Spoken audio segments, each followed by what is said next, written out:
오늘의 말씀은 사무엘하 10장 12절 말씀입니다. 너는 담대하라. 우리가 우리 백성과 우리 하나님의 성읍들을 위하여 담대히 하자. 여호와께서 선히 여기시는 대로 행하시기를 원하노라 하고. 아멘. 요즘 연예인들 가운데 소셜 테이너라고 불리는 연예인들이 있습니다.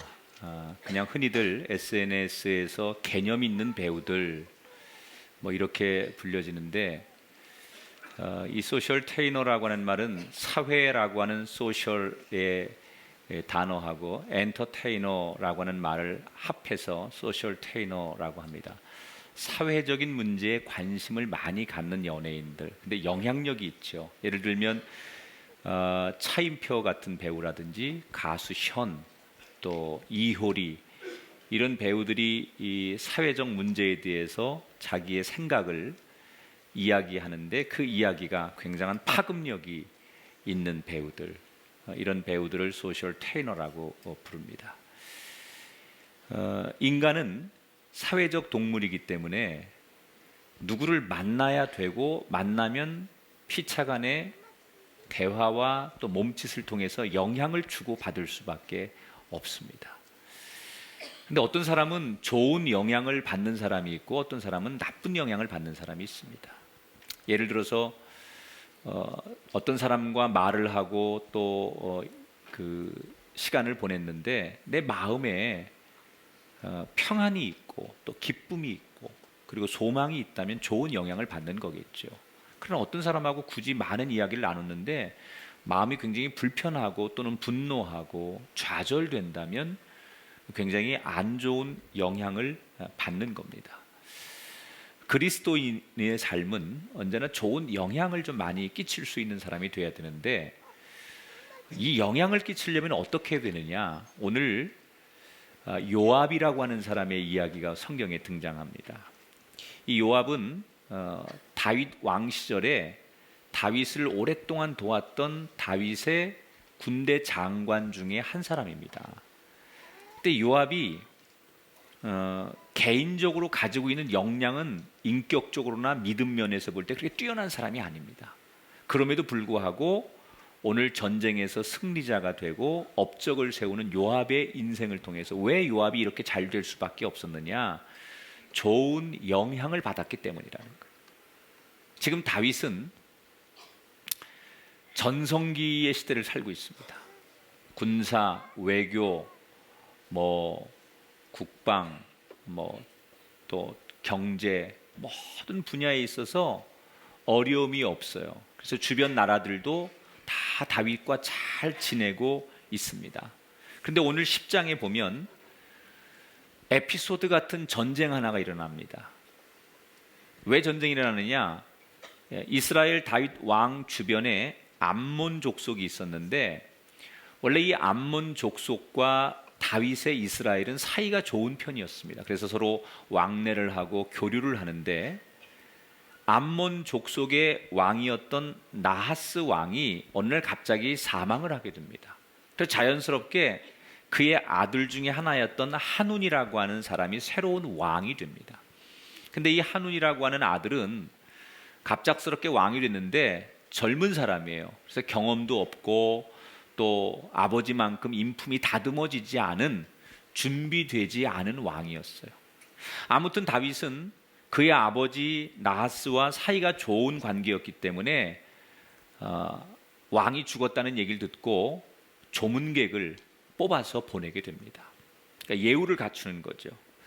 그런데 새로운 왕이 된 이 한운이라는 왕 주변에 새로운 왕이 되니까 그 권력에 힘을 얻어보려고 하는 많은 신하들이 이 새로운 왕 옆에서 서로 잘 보이려고 과잉 충성을 하는 가운데 어떤 일이 생기느냐? 몇몇 신하가 한운에게 이렇게 보고를 합니다. 정보 보고를 하지요. 지금 이스라엘에서 다윗이 보낸 저 조문객들은 단순한 조문객이 아닙니다.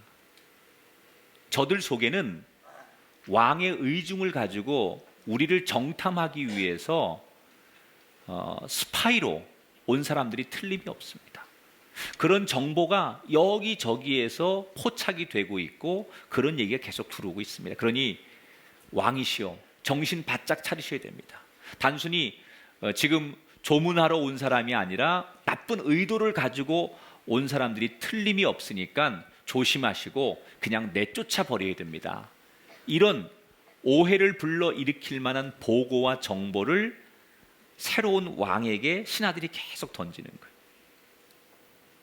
여러분, 사람이요, 내 주변에 어떤 사람들과 가까이 하느냐가 참 중요한 거예요.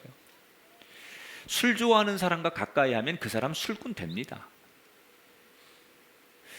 그 과거에 보면요, 학창시절에도 공부 잘하는 친구들과 자꾸 어울려 다니면 성적이 늡니다. 공부를 잘해요. 교회에서도요, 믿음 좋고 인품이 좋고 선한 말과 행동을 하는 사람과 자꾸 가깝게 지내면 그런 영향을 받게 돼 있어요. 그런데 이 한운이라고 하는 왕 옆에는 불행하게도 지혜롭고 선한 사람이 없었어요. 오히려 충동질하고 자기들의 야망을 위해서 왕을 이용하는 신하들이 가득할 뿐이었습니다. 그러니까 왕이 자꾸 그런 충동질하는 신하들한테 결국은 넘어가서 하지 말아야 될 일을 합니다. 아버지를 조문하러 온 그 이스라엘의 조문객들에게 아주 하면 안 되는 인격적 모독을 하죠. 그러니까 충동질이라니까 화가 나니까 너희들 우리를 어떤 마음으로 방문한 거냐 사실대로 얘기해라 이렇게 옥신각신하다가 왕이 군사들을 시켜가지고 조문 온 이스라엘의 신하들의 수염을 깎아버려요. 그리고 옷을 반쯤 잘라가지고 하체가 다 드러나도록 부끄럽게 만들어가지고 그 자리에서 쫓아버려요. 여러분, 수염이라는 것은 남자들의 자존심이에요. 자기 신분이에요. 그런데 그 수염을 오늘 성경에서 보니까 완전히 다 자르는 것도 아니고 반만 잘라가지고 아주 우스꽝스러운 광대처럼 그렇게 수염을 만들어버려요. 망신을 주는 거죠. 이 당시에 옷이라고 하는 것은 원피스 같은 개념이에요. 그런데 그 옷을 반쯤 잘라가지고 하체를 드러내게 하는 거죠. 사람들이 속옷을 입을 때가 아니에요, 이때는. 그냥 이 원피스 같은 옷을 반쯤 잘라버리면 마치 미니스커트처럼 남자들이 그런 옷을 입는 거예요. 그리고 수염을 반쯤 잘라서 그냥 강제로 쫓아버리니까 얼마나 망신을 당하고 인격적으로 모독을 당했겠습니까? 두 나라 사이에 갈등이 생기는 것은 당연하고 그 이후에 전쟁이 일어나는 것은 수순이었겠죠. 자, 이 암몬 족속이 하지 말아야 될 일을 저질러 놓고 막상 다윗과 전쟁을 하려고 하니 은근히 겁이 나고 두려워졌습니다. 그래서 다른 나라들을 충동질하기 시작하는 거예요.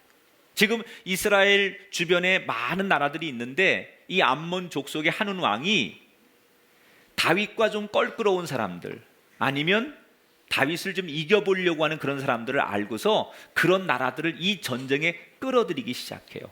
그것도 안 되니까 자기들이 국가에서 돈을 주고 용병들을 외국에서 사 모으기 시작했어요. 자, 6절을 한번 볼게요.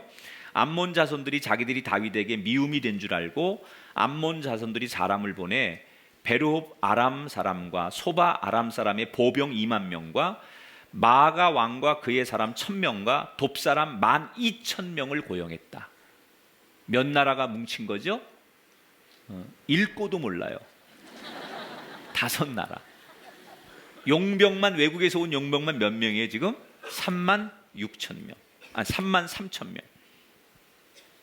그러니까 암몬이라고 하는 자기 나라의 군인들이 많이 있었을 거예요. 그러니까 적어도 지금 학자들이 추측하는 건 아무리 적어도 최소 5만 명, 많게는 한 10만 명 정도의 군인을 모았을 것이다. 여러분, 이 당시에 10만 명 정도의 군인이면 대군입니다. 이것은 다윗도 위협을 느낄 만한 압도적인 군사의 숫자입니다. 그러니까 이렇게 해서 암몬이 용병들을 사 모으고 사람들을 결집해가지고 전쟁을 일으키게 됩니다. 전쟁이 났다는 소식을 들은 다윗이 자기의 장군이었던 신하 요압을 뽑아서 네가 전쟁터에 나가라 라고 요압에게 이 전쟁을 맡기게 됩니다. 그런데 여기서 이 요압이 이 전쟁을 대하는 태도가 다윗하고 너무나 닮았어요. 왜 닮았을까요? 평생 다윗 옆에서 다윗을 보고 배운 거예요. 다윗이 그동안 수없는 전쟁을 하는 것을 요압 장군은 보고 그 일을 따라서 그대로 이번 전쟁에 그것을 참고하는 거예요. 자, 뭘 배워서 어떻게 하는지 이걸 우리가 한번 보자고요. 구절을 보겠습니다. 같이 읽어봐요. 요압이 자기와 맞서 앞뒤에 친 적진을 보고 이스라엘의 선발한 자 중에서 또 엄선하여 아람 사람과 싸우고 진치고, 따라합시다. 선발하고 엄선하여. 자, 전쟁에 나가는 제일 먼저 뭘 하느냐? 다윗이 사람을 선발하는데 어떻게 선발을 해요? 아주 엄격하게 선정을 했대요. 자, 지금 암몬은 숫자로 밀고 들어오는 거예요. 한 10만 명 정도의 엄청난 숫자로 이 전쟁을 밀고 들어오는데 말 그대로 어중이 떠중이 모든 사람들 다 동원하는 거죠. 그런데 요압은 이 엄청난 숫자 앞에서 어떤 전략을 가지고 지금 그 전쟁에 임합니까? 준비되어 있는 사람들을 고르고 골랐다는 거예요. 그러니까 단순히 군인이라고 이 전쟁에 나갈 사람 이렇게 뭐 줄 서 해가지고 군복 입은 사람들 다 데리고 나가는 게 아니라 그 중에서 선발하고 또 엄선했다는 얘기예요. 여러분, 특전사 그러죠. 보통 우리 군인들 가운데 특전사들을 우리가 일당백이라고 합니다. 그만큼 다른 군인들보다 전투력이 몇 배나 높다는 거예요. 왜 특전사 군인들은 전투력이 높은지 아십니까? 훈련이 그만큼 강해요. 보통 군인들도 훈련을 많이 하지만 보통 군인들하고 비교할 수 없을 만큼 아주 몇 배로 강한 훈련을 하기 때문에 강한 군인이 되는 거예요. 그러니까 이 지금 요압이 많은 사람이 필요한 게 아니라 아주 훈련된 정말 용맹스러운 그런 사람들만 군인을 뽑아냈다는 거예요. 이걸 어떤 근거에서 요압이 이런 일을 했느냐? 다윗이 그랬어요. 여러분, 다윗은 늘 그 사울에게 쫓겨다닐 때부터 사람들을 훈련하는 일을 중요하게 생각했어요. 그래서 자기 주변에 훈련된 사람들을 항상 거느리고 있었어요. 사무엘상 23장에 가보면 다윗이 자기의 용사 35명의 이름과 업적들을 하나하나 열거하는 장면이 나와요. 그래서 다윗은 평생 동안 자기 주변에 인재를 가까이 등용하려고 노력을 해요. 그리고 그 인재들을 인정해 주는 거예요. 어떤 리더는 자기보다 뛰어난 인재를 쓰지 않는 사람이 있어요. 자기 주변에 자기보다 월등하고 자기보다 능력 있는 사람을 절대로 두지 않는 사람이 있어요. 그런데 다윗은 달랐어요. 뛰어난 인재들, 훌륭한 사람들을 가까이 많이 두려고 하고 그 사람들을 인정해 주는 거예요. 근데 지금 요압이 똑같아요. 다윗이 그렇게 하는 걸 보고서 이번 전쟁에 나가는데 훌륭한 사람들, 뛰어난 사람들, 전문성이 있는 사람들, 이런 사람들을 선발하고 엄선했어요. 여러분, 그냥 많이 있는 숫자는 아무것도 아니에요. 훈련되지 않은 군인이 아무리 많이 있어도 그건 민간인에 불과한 거예요. 그냥 여러분 군복 입고 남자라고 세워진다고 그게 다 싸움할 수 있는 군인이 아니에요. 훈련돼야만 군인이에요. 총을 쏠 줄 알고 작전 수행 능력이 있어야 하고 군인으로서의 그런 모든 것들이 훈련돼야 군인이죠. 그냥 군복 입혀놓고 숫자 많다고 해서 그게 다 군인이 아니라는 거죠. 아무리 성능 좋은 컴퓨터가 있어도 이게 굉장한 성능이 있는 컴퓨터인데 이거를 잘 다룰 줄 아는 IT 전문가가 이 컴퓨터를 다루면요, 그 성능을 다 써먹을 수 있는 거예요. 그런데 전혀 컴퓨터에 무지한 사람이 아무리 질 좋은 이 컴퓨터를 가지고 있다 할지라도 이 성능을 발휘할 수가 없습니다. 저는 동일하다고 생각해요. 우리나라에 교회 숫자 많고 기독교인의 숫자 많은 것 절대로 자랑할 일 아닙니다. 훈련되지 않은 기독교인은 아무것도 아니에요. 그러니까 우리가 좀 이제는 생각해 봐야 돼. 양의 법칙, 많은 것을 자랑하는 게 아니라 훈련된 그리스도인이 과연 얼마나 있느냐를 자꾸 생각해야 돼요. 왜? 훈련된 사람이 100을 이기는 거예요. 훈련된 사람이 변화를 만들고 훈련된 사람이 역사의 주인공이 돼요. 여러분, 우리 교회 안에도 많은 분들이 있습니다. 그런데 솔직히 말하면 모두가 다 훈련된 건 아니에요. 말씀으로 좀 다듬어져야 되고 자기를 죽는 훈련을 받아야 되고 믿음의 이런 인격적 훈련이 계속 교회 안에서 이루어져야 돼요. 어떤 면에서는 삶의 고난과 환난을 통해서 자기가 부서지고 또 깎아지면서 다듬어진 그런 훈련이 되는 사람들이 결국 교회의 중심이 돼야 돼요. 여러분, 그런 사람들을 많이 만나시기 바랍니다.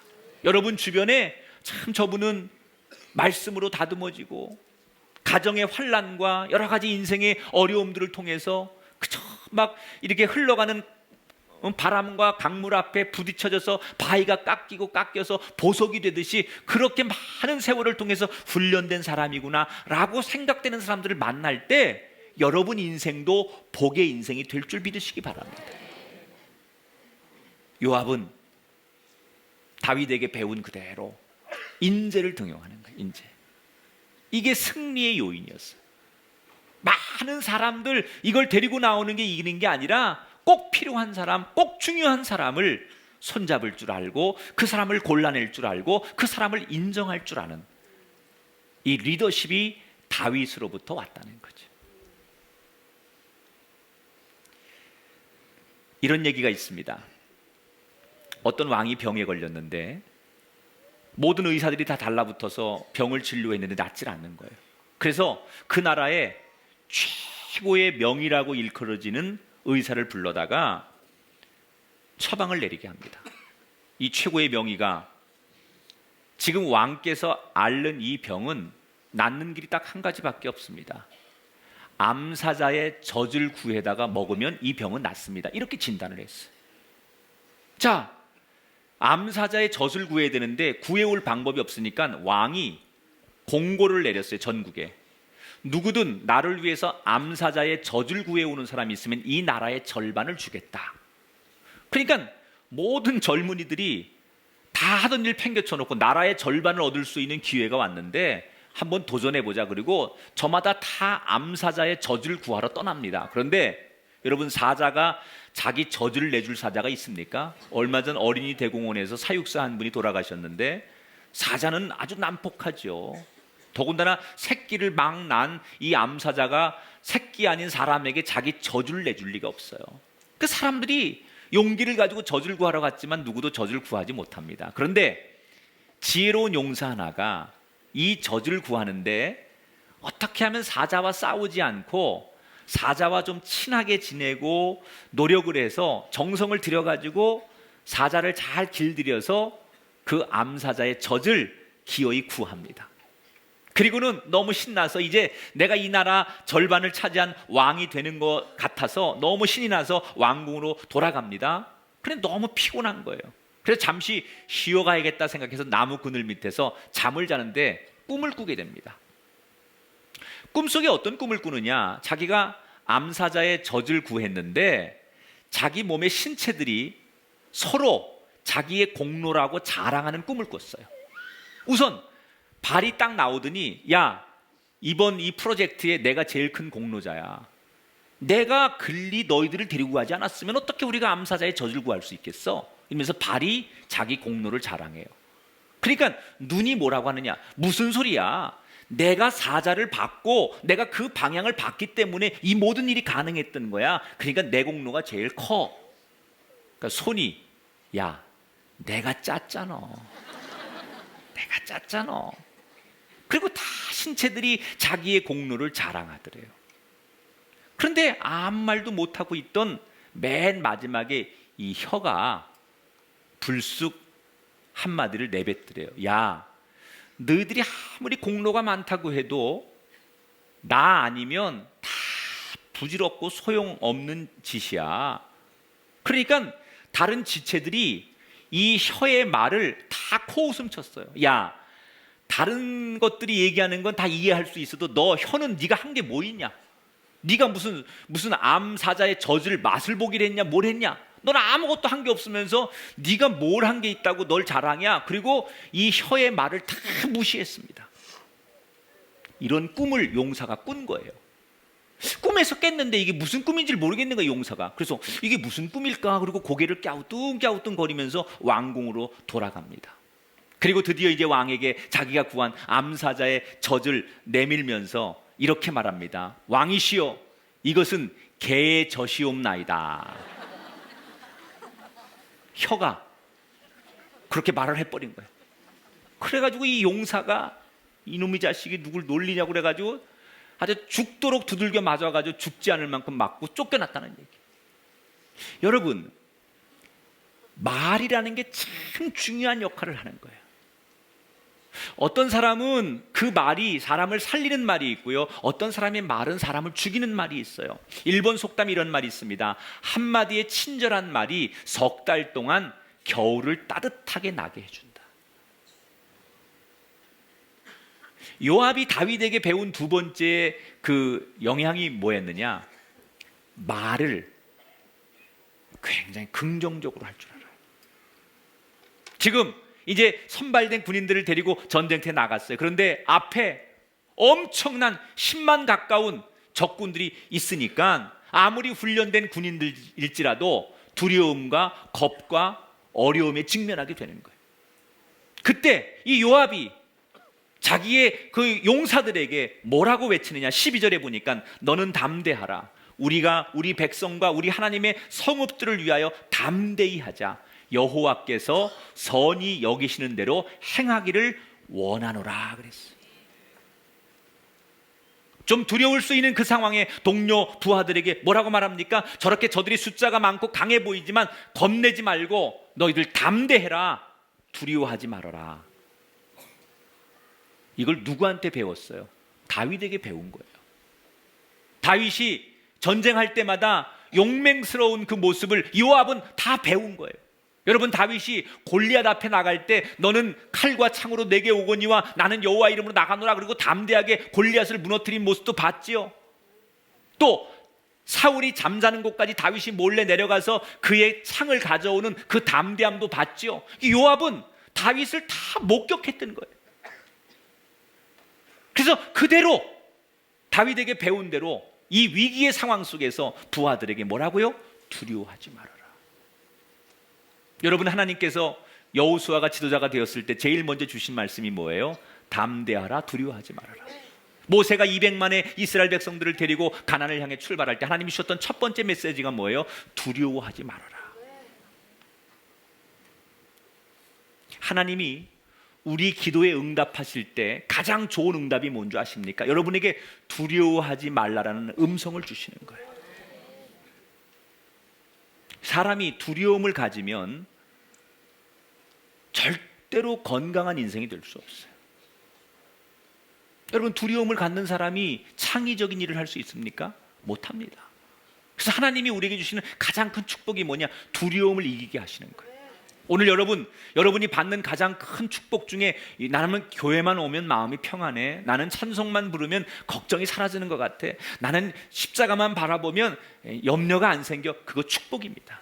그게 하나님의 응답입니다. 그게 하나님의 임재입니다. 두려움이 없다는 게 하나님의 은총이고 축복이라는 거예요.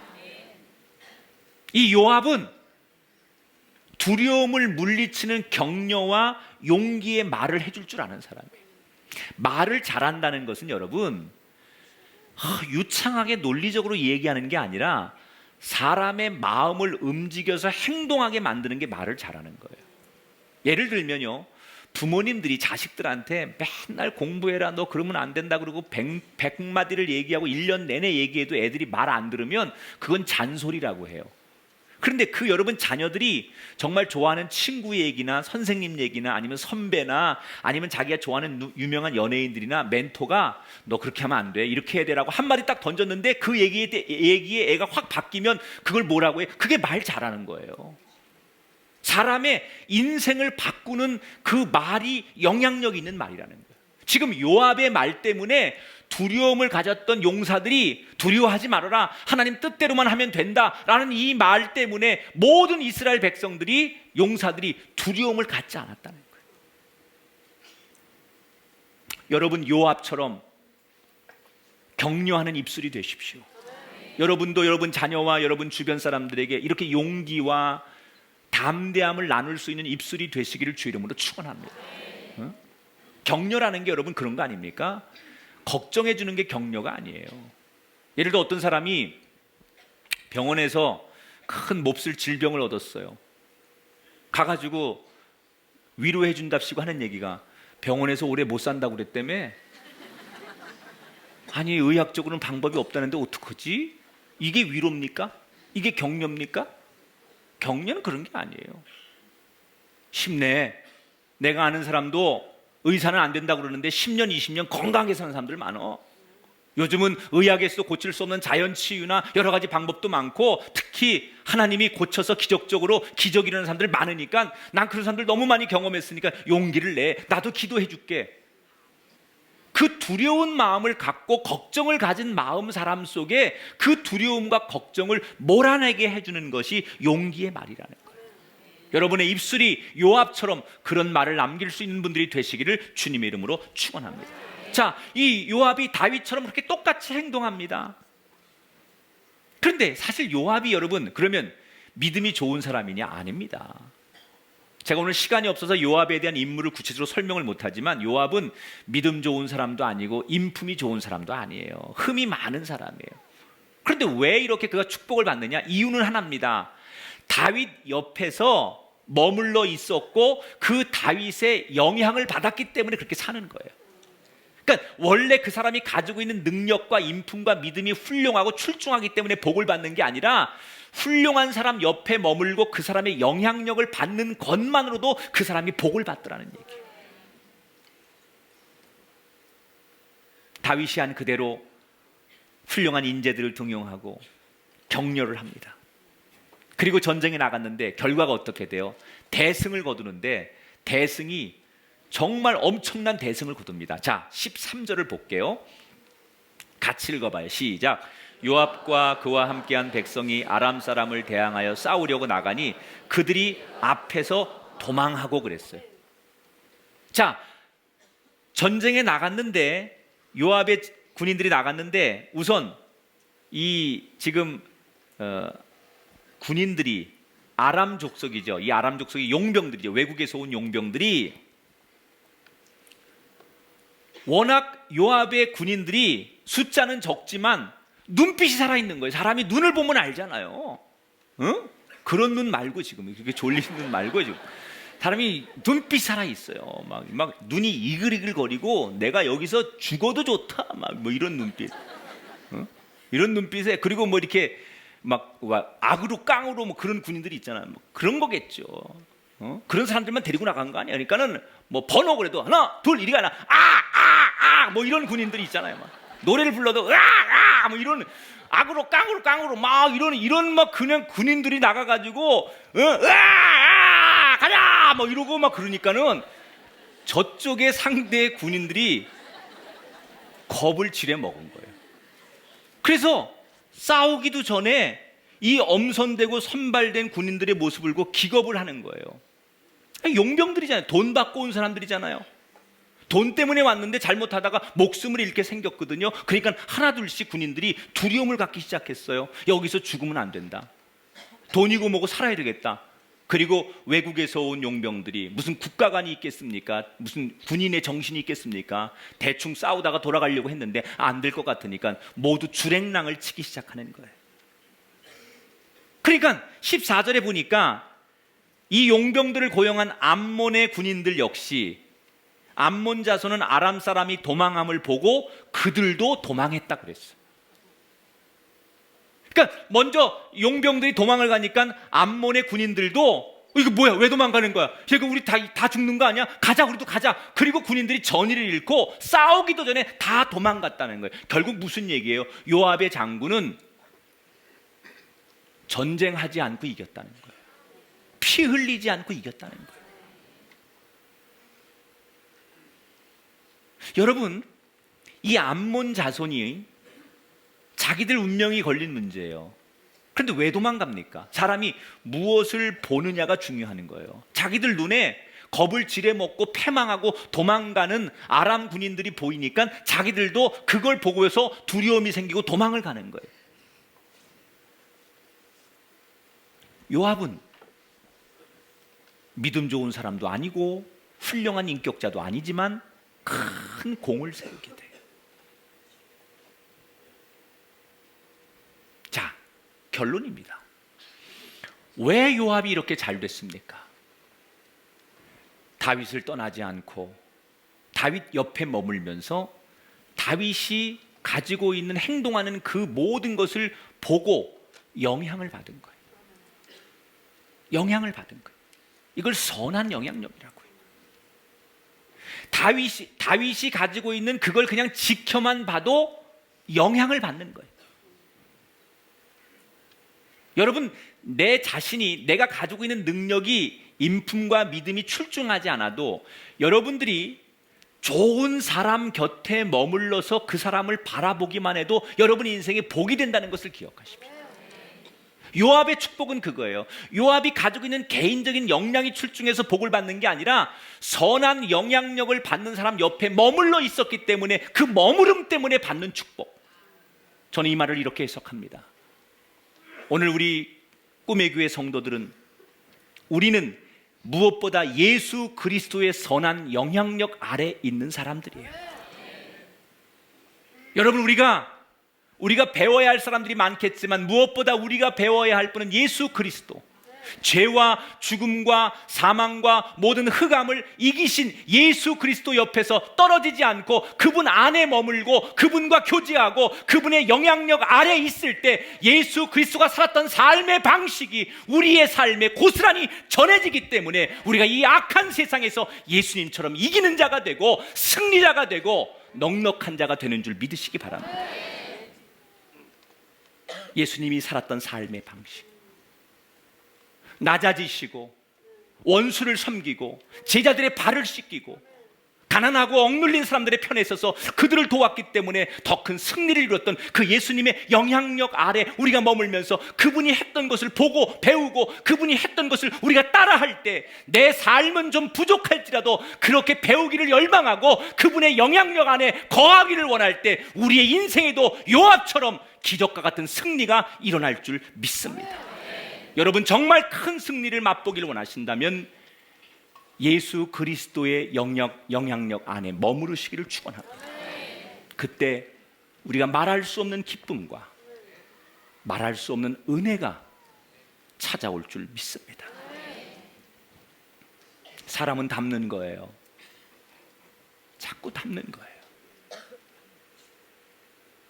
예수 닮기 원합니다. 여러분의 가정이 예수 닮는 가정 되시고 여러분 세상에 나가서 예수 닮은 사람으로 살 때 여러분을 닮는 또 다른 선한 영향력의 사람이 생기면서 이 땅에 진정한 하나님의 나라가 도래할 줄 믿습니다. 그리스도의 영향력 안에 머무는 사람. 이번 한 주간 여러분 가족을 만나시거든 여러분의 입술과 여러분의 표정과 여러분의 삶의 모습을 통하여 여러분의 가족들이 그래, 예수 믿는 사람은 많이는 아닌데 조금은 뭐 다른 것 같아. 이런 작은 영향력이라도 드러내고 다시 만날 수 있기를 주의 이름으로 축원합니다.